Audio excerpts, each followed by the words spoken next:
Welcome to square talks. నేను వాసవి సోమరాజు. ఈరోజు నేను మీకు వాస్తవంగా జరిగినటువంటి ఒక సంఘటన గురించి చెప్తున్నాను. అదొక స్టోరీ అనమాట. అదెక్కడ అంటే తమిళనాడులోని మదురైలో. మదురై అంటే మీ అందరికీ వెంటనే ఒకటి గుర్తుకొచ్చే ఉంటుంది. మధుర మీనాక్షి టెంపుల్. సో, మధుర మీనాక్షి టెంపుల్ దగ్గర ఒక 60 సంవత్సరాల వ్యక్తి ఒకాయన చిన్న వ్యాపారం చేసుకుంటూ ఉండేవారు. ఆయన పెన్నులు అమ్ముతూ ఉండేవారు.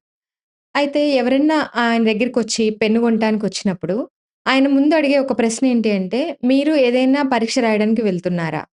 "అవును. మేము పరీక్ష రాయడానికే వెళ్తున్నాము" అని ఎవరైనా చెప్తే, వెంటనే ఆయన దగ్గరున్నటువంటి కొన్ని పెన్నుల్లో ఒక పెన్నుని తీసి, "ఇది నా లక్కీ పెన్ను. దీంతో నువ్వు ఎగ్జామ్ రాస్తే ఖచ్చితంగా 100 మార్కులు సాధించగలుగుతావు. నువ్వు సాధించి చూపించాలి" అని చెప్పి వాళ్ళని బాగా మోటివేట్ చేసి, ఆయన దగ్గరున్న పెన్నుల్లో ఒక పెన్ ఇచ్చేవారనమాట. వారు తిరిగి డబ్బులిద్దామన్నా కూడా ఆయన తీసుకునేవారు కాదు. ఎందుకు అంటే, ఇది నేను మనస్ఫూర్తిగా ఇస్తున్నాను బాబు. మీకు మంచిగా సక్సెస్ అవ్వాలి అని వారికి పెన్నిస్తూ ఉండేవారు. ఇలా ఇస్తూ ఉన్నారు. ఇలా కొంతకాలం గడుస్తూ ఉంది. ఆయన భార్య తంగం అనమాట ఆయన భార్య పేరు. ఆవిడ ఒకరోజు చూస్తూ ఉంది. ఏంటి ఈయన రోజు ఇలా ఉచితంగా ఇస్తున్నారు అని చెప్పి, ఒకరోజు భర్త దగ్గరికి వెళ్లి ఆవిడడిగారు. మీరు రోజు ఇలా ఉచితంగా పెన్నులు దాన ధర్మాలు చేస్తూ ఉంటే, మన పరిస్థితేంటి? మనకి తినటానికి పూట ఎలా గడుస్తుంది? అని చెప్పి ఆవిడడిగారు. అప్పుడాయన సమాధానం ఇచ్చారు. నేను చేసేది ఎక్కడికి పోదు. మనం ఏది చేస్తే అదే తిరిగి వస్తుంది అని చిరునవ్వుతో సమాధానం చెప్పి, మళ్ళీ తిరిగి ఆయన రోజు ఆయన వ్యాపారం ఏదైతే కంటిన్యూ చేస్తున్నారో దాన్నే చేస్తూ కూర్చున్నారు. ఇలా చేస్తూ ఉండంగా ఒకరోజు భార్య చాలా కోపంతో ఉందనమాట. ఆవిడకి ఒకరోజు ఈయన రోజు పెన్నులమ్ముతున్నారు. ఉచితంగా దాన ధర్మాలు చేస్తున్నారు. ఇంటికొచ్చి డైరీలో ఏదో రాస్తున్నారు. అదేంటో తెలుసుకోవాలి అనుకోని ఒకరోజు ఆ డైరీని ఓపెన్ చేసి చూస్తే ఆవిడ చాలా ఆశ్చర్యపోయింది.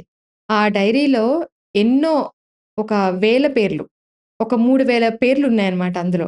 అవి ఏంటి అని చూస్తే ఆయన ఎవరికైతే పెన్నులు ఉచితంగా ఇచ్చారో, ఏ రోజు ఇచ్చారో, ఏ సంవత్సరంలో ఇచ్చారో ప్రతి ఒక్కళ్ళ పేరు మెన్షన్ చేస్తూ ఆయన ఆ డైరీలో రాసుకున్నారు. అవి 3000 పెన్నులిచ్చినట్టు ఆ డైరీలో ఉంది. భార్య ఒక్కసారి ఆశ్చర్యపోయింది. భర్త ఇంటికి రావడంతోటే ఆయన పేరు పెరియస్వామి. ఆయన ఇంటికి రావడంతోటే ఆయనడిగింది. "ఏంటండి 3000 పెన్నులు ఇప్పటి వరకు మీరు ఇంతమందికి సహాయం చేశారా?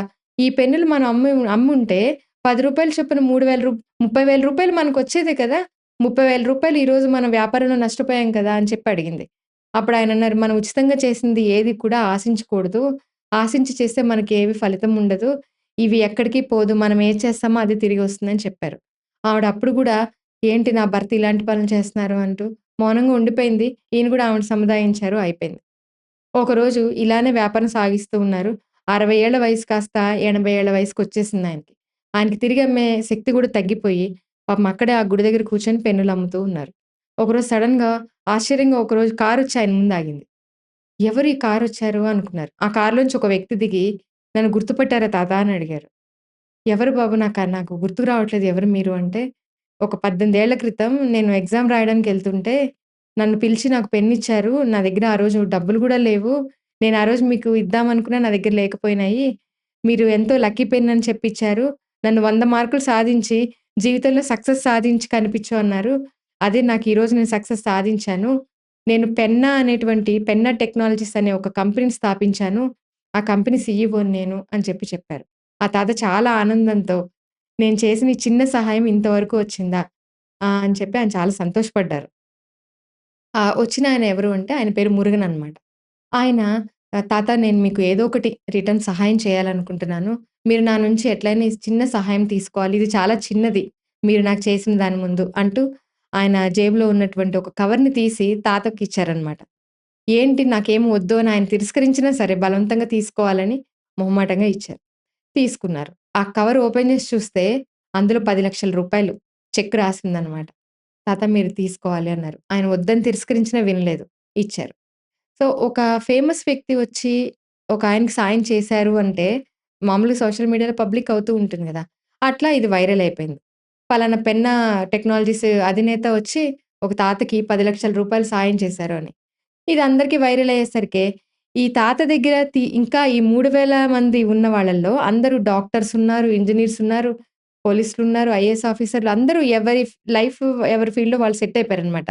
వీళ్ళందరూ చూసారు. చూసి, అరే! ఆ రోజు ఈ తాత మనకు కూడా సాయం చేశారు కదా!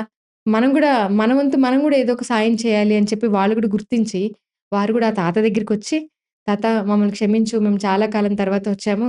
మేము చూసాము. మేము గూడా మా చేతనైనంత సహాయం మీకు చేయాలి. మీరింత పెద్దవారయ్యారు. మీరు మా సాయం తీసుకోవాలి" అని చెప్పి ఆయన్ని బ్రతిమిలాడి ఆయనకి తలా ఇంత సాయం చేశారు. తీరా చూస్తే అవి 3,00,00,000 రూపాయలయినాయి.